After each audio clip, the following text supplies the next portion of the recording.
नमस्कार, मेरा नाम मुकेश है। आपका मेरे इस चैनल पर स्वागत है। आज हमारी पर्यावरण की क्लास है जिसमें टॉपिक अंतरिक्ष यान, जिसमें अपने 5 लेक्चर हो चुके थे, यानी 5 क्लासें हो चुकी थी। अपनी 6वीं क्लास है। एमपी टेट 2020 को ध्यान में रखते हुए बनाई गई। इसमें बिंदु क्रमांक 8 में अंतरिक्ष विज्ञान का एक नया टॉपिक उसमें जुड़ा हुआ है। पर्यावरण में अंतरिक्ष विज्ञान, तो उसे अंतरिक्ष विज्ञान के अपने टॉपिकों को कलेक्शन किया है, उसमें ऑब्जेक्टिव टाइपों को भी कलेक्शन किया है। तो लगभग अपनी 12-13 क्लास रहेंगी जिससे एमपी टेट 2020 के लिए तैयारी कर सकें। ये नया टॉपिक जुड़ा हुआ है। तो देखो, अंतरिक्ष विज्ञान के ये टेलीग्राम व्हाट्सएप है, नंबर दिया हुआ है। तो यहाँ पर आपको ये टेलीग्राम चैनल पर भी मेरे जो रेड कलर की पट्टी चल रही है वहाँ पर ज्वाइन कीजिएगा टेलीग्राम चैनल। वहाँ पर आपको PDF फाइल मिल जाएगी और ऑब्जेक्टिव टाइप बहुत सारे प्रैक्टिस सेट भी क्वेश्चन भी मिल जाएंगे। और जो ये वीडियो मेरा यूट्यूब चैनल पर, इसके डिस्क्रिप्शन में भी ये PDF फाइल की आपको लिंक मिल जाएगी, वहाँ से आप डाउनलोड कर सकते हैं। तो देखो, आज का टॉपिक रहेगा अंतरिक्ष यान से संबंधित सिद्धांत।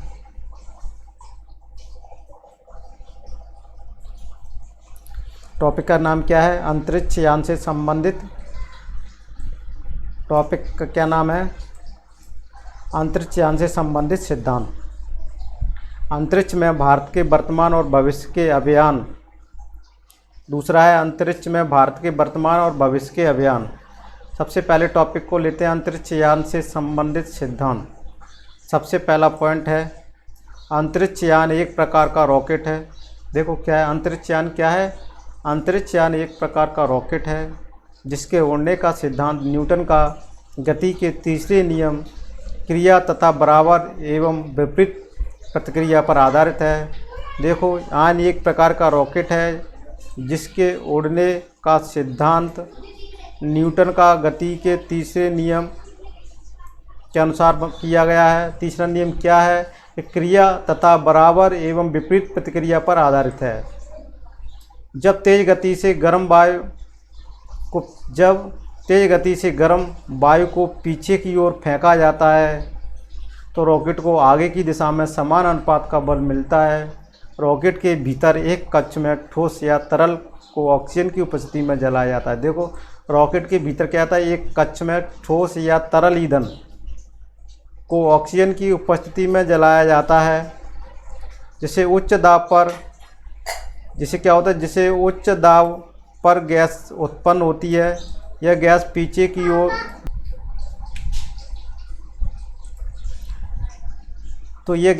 की ओर एक सक्रिय मोड़ से अत्यंत वेग के साथ बाहर निकलती है। फलस्वरूप जो प्रक्रिया उत्पन्न होती है वो रॉकेट को तीव्र गति से आगे की ओर ले जाती है।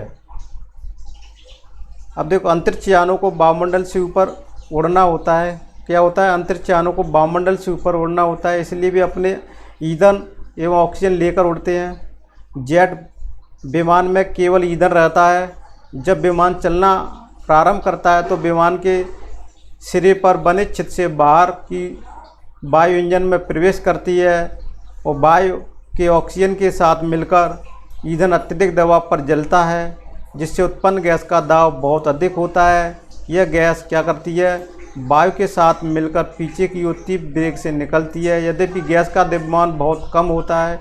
क्या होता है? यद्यपि गैस का द्रव्यमान बहुत कम होता है, किंतु तीव्र वेग के कारण संवेग और प्रतिक्रिया बल बहुत अधिक होता है। क्या होता है? तीव्र वेग के कारण संवेग और प्रतिक्रिया बल बहुत अधिक होता है। अब देखो, सेकंड वाला वो है, अंतरिक्ष में भारत के वर्तमान और भविष्य के अभियान क्या हैं? भारत में देखो, अंतरिक्ष में भारत के वर्तमान और भविष्य के अभियान कौन से हैं? First Chandrayaan, first second third. दूसरा मंगलयान, फर्स्ट सेकंड। एस्ट्रोसेट। चौथा आदित्य। पांचवा गगनयान और 6 अन्य। तो चंद्रयान फर्स्ट के बारे में देखो पढ़ेंगे। यह अभियान कब चालू किया गया? अक्टूबर 2008 में किया गया, जो पूरी तरह सफल रहा। लक्ष्य क्या था इसका? चंद्रमा की कक्षा में उपग्रह को स्थापित कर फोटो खींचना और चंद्रमा पर पानी की उपस्थिति बताई उत्तरी ध्रुव पर। किसने क्या किया? इसका लक्ष्य क्या था? अभियान क्या था? 2008 में शुरू किया गया जो पूरी तरह सफल रहा। और लक्ष्य क्या था, चंद्रमा की कक्षा में इसको स्थापित करना था। वहाँ पर ये फोटो खींचते और चंद्रमा पर पानी की क्या उपस्थिति का पता लगाया। और वो पानी कहाँ पर मिला, उत्तरी ध्रुव पर, चंद्रमा के उत्तरी ध्रुव पर पानी की उपस्थिति का पता लगाया। ये लगाना सिर्फ लक्ष्य था जो कि उत्तरी ध्रुव पर सफल रहा। कहाँ पर, पानी की उपस्थिति बताकर ये अपना सफल रहा। कहाँ पर, उत्तरी ध्रुव पर। इसमें प्रक्षेपण यान के रूप में PSLV-C11 का प्रयोग हुआ था। यानी इसमें प्रक्षेपण यान के रूप में क्या हुआ था, PSLV-C1 का प्रयोग हुआ था। इसमें जो उपग्रह था उसमें 5 उपकरण भारत के और 6 उपकरण नासा के प्रयोग हुए थे। इसमें जो उपग्रह था ना उसमें 5 उपकरण भारत के और 6 उपकरण नासा के प्रयोग हुए थे। इस अभियान में चंद्रमा की सतह पर पानी के ठोस अवस्था में होने के साक्ष्य मिले थे। इस अभियान में चंद्रमा की सतह पर पानी के ठोस अवस्था में होने के साक्ष्य मिले थे। साथ ही चंद्रमा पर हीलियम गैस की अत्यधिक मात्रा इस अभियान में खोजी गई। साथ ही चंद्रमा पर क्या खोजी गई, हीलियम गैस की अत्यधिक मात्रा इस अभियान में खोजी गई, जिसका प्रयोग भविष्य में ईंधन के रूप में किया जा सकता है। जिसका प्रयोग किया जा सकता है, भविष्य में ईंधन के रूप में किया जा सकता है। अब चंद्रयान सेकंड के बारे में देखो। चंद्रयान सेकंड ये 22 जुलाई 2019 को दोपहर 2:45 पर चंद्रयान द्वितीय आरंभ हुआ। यानी कब हुआ, 22 जुलाई 2019 को दोपहर 2:45 पर चंद्रयान द्वितीय आरंभ हुआ। इसे GSLV मार्क 3 M1 द्वारा सतीश धवन स्पेस सेंटर से क्या किया गया, प्रक्षेपित किया गया। कहाँ से किया गया इसे, GSLV मार्क 2 3 धवन, और कहाँ से किया गया इसको, सतीश धवन स्पेस सेंटर से प्रक्षेपित किया गया। इसका लक्ष्य क्या था, देखो इसका लक्ष्य चंद्रमा के उस हिस्से में पहुंचना था जहां विश्व का कोई भी देश अभी तक नहीं गया था। इसका मेन उद्देश्य क्या था, इसका मेन उद्देश्य था जहां विश्व का कोई भी देश तक नहीं पहुंचा है। इसका लक्ष्य चंद्रमा के उस हिस्से में पहुंचना था जहां विश्व का कोई भी देश अभी तक नहीं गया था। अर्थात इसे चंद्रमा के दक्षिणी ध्रुव क्षेत्र में लैंड कराना था। अर्थात इसे कहाँ पर लैंड कराना था, कहाँ पर इसको उतारना था, इसे चंद्रमा के दक्षिणी ध्रुव क्षेत्र में उतारना था या लैंड कराना था। इसमें हमने एक रोबोट भी भेजा जिसका नाम प्रज्ञान, देखो इसमें हमने एक रोबोट भी भेजा जिसका नाम क्या था, प्रज्ञान। इसका नाम था क्या, प्रज्ञान था। इसका वजन 27 किलोग्राम तथा 6 पहिए वाली गाड़ी थी। यह सौर ऊर्जा से चलता है। ये किससे चलता है, सौर ऊर्जा से चलता है। 500 मीटर तक चल सकता है। कितनी मीटर तक चल सकता है, 500 मीटर तक चल सकता है। और साथ ही विक्रम लैंडर के साथ संपर्क में रहेगा, ये योजना रही। और क्या योजना रही, साथ ही विक्रम लैंडर के साथ संपर्क में रहेगा, संपर्क में बना रहेगा, यह योजना रही। अब देखो ये चंद्रयान द्वितीय का ये फोटो आपको दिख रहा है, ये था। अब देखो ये विक्रम लैंडर था इस तरह से। फिर ये देखो प्रज्ञान रोबोट पहिए वाला था जिसमें 6 पहिए लगे हुए हैं, सौर प्लेट लगी हुई जिससे सौर ऊर्जा मिलती थी। 6 पहिए वाला था। यह अभियान 22 जुलाई 2019 को लॉन्च हुआ। यह अभियान कब हुआ, यह अभियान 22 जुलाई 2019 को लॉन्च हुआ। 48 दिन बाद 7 सितंबर 2019 को इसने चंद्रमा की सतह पर लैंड किया। कब किया गया, 48 दिन बाद 7 सितंबर 2019 को इसने चंद्रमा की सतह पर लैंड किया गया। ऐसा करने वाला भारत विश्व का चौथा देश बना। कौन सा देश बना, चौथा देश बना। यानी 48 दिन बाद 7 सितंबर 2019 को इसने चंद्रमा की सतह पर लैंड किया।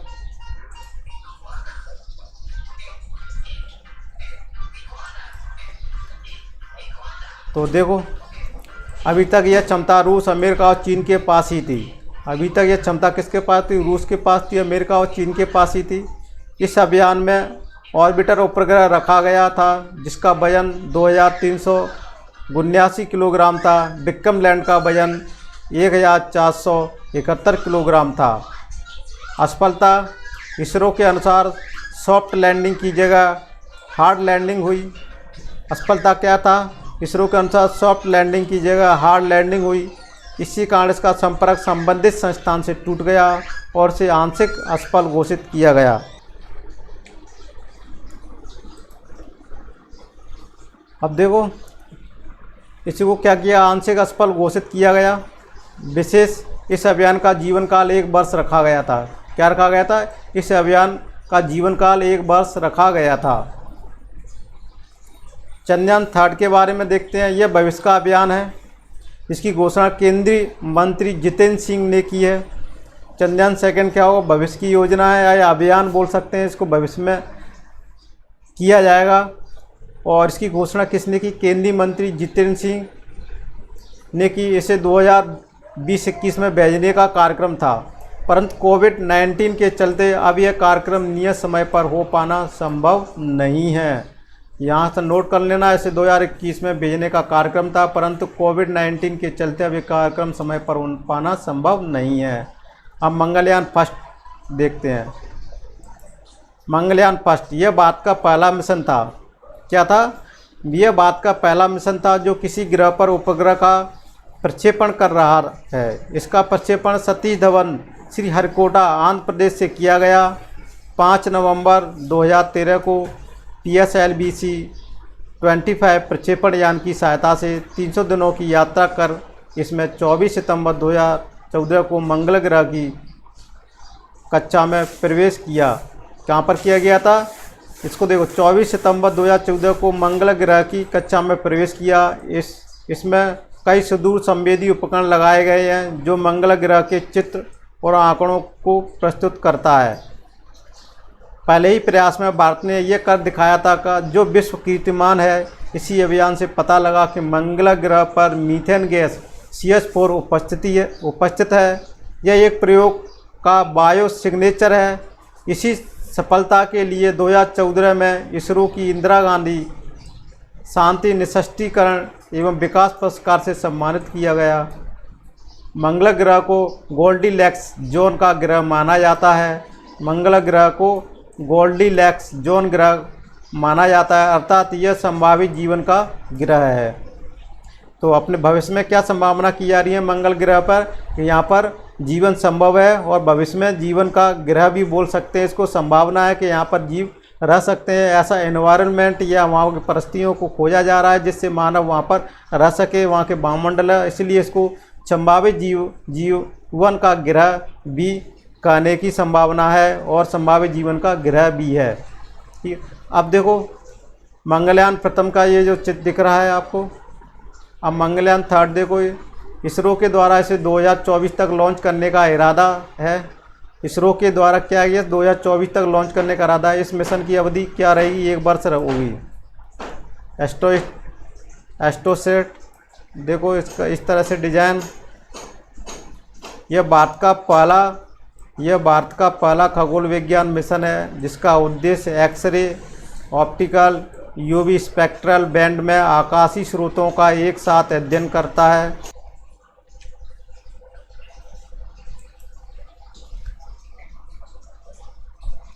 1515 किलोग्राम वाला यह उपग्रह है। इसमें टेलीस्कोप लगाए गए हैं। इसको 28 सितंबर 2015 को सतीश धवन अंतरिक्ष केंद्र श्रीहरिकोटा से PSLV-C 30 द्वारा प्रक्षेपित किया गया। इसका न्यूनतम जीवन 5 वर्ष है। उद्देश्य न्यूट्रॉन तारों के चुंबकीय क्षेत्र एवं ब्लैक होल को समझाना है एवं अन्य अंतरिक्षीय खोज भी करना है। इसी प्रकार की नासा की हब्बल परियोजना भी है। Aditya L first Lagrangian point, ठीक है। इस अभियान सूर्य की कक्षा में उपग्रह को स्थापित करने का कार्यक्रम। इस अभियान में सूर्य की कक्षा में उपग्रह को स्थापित करने का कार्यक्रम है। इस मिशन में 400 किलोग्राम वर्ग के उपग्रह को स्थापित करने का लक्ष्य है। इसमें एक पेलोड विजुअल एमिशन कोरोनाग्राफ होगा। इसे पहले लियो कक्षा में भेजने की योजना है। इसमें PSLV XL यान का प्रयोग किया जाना है। इस अभियान को 2020 के अंत तक फलीभूत करने का निर्णय लिया गया। उद्देश्य प्रकाश मंडल का अध्ययन करना है, क्रोमोस्फीयर का अध्ययन करना है और कोरोना का अध्ययन करना है। अब चुंबकीय मंडल का और चौथा है इसमें उद्देश्य क्या है? चुंबकीय मंडल का अध्ययन एवं अनेक चुंबकीय तूफानों का अध्ययन भी किया जाएगा चुंबकीय मंडल का भी अध्ययन किया जाएगा, यानी चुंबकीय तूफानों का अध्ययन किया जाएगा। तो ये अपना आज की क्लास यहीं समाप्त करते हैं और आशा करते हैं आपको ये क्लास कैसी लगी। आप कमेंट्स बॉक्स में कमेंट ज़रूर कीजिएगा। आपको मेरा पढ़ाना पसंद आ रहा है या नहीं आ रहा, कमेंट्स बॉक्स में लिखिएगा। ऐसा नहीं मेरा पढ़ाना व्यर्थ जा रहा हूँ, मैं पढ़ाता जा रहा हूँ, मेरे आप क्लासों को देख नहीं रहे। मैं आपके लिए इतनी मेहनत से क्लास बनाता हूँ, तो आप फीडबैक ज़रूर दीजिएगा। और आप अगर मेरे YouTube चैनल पर नए हैं तो कृपया करके इसको सब्सक्राइब लाइक करना ना भूलिएगा। और आप मेरे फेसबुक पेज पे भी आप इसको फॉलो लाइक सब्सक्राइब करना ना भूलिएगा। Thank you for watching this video.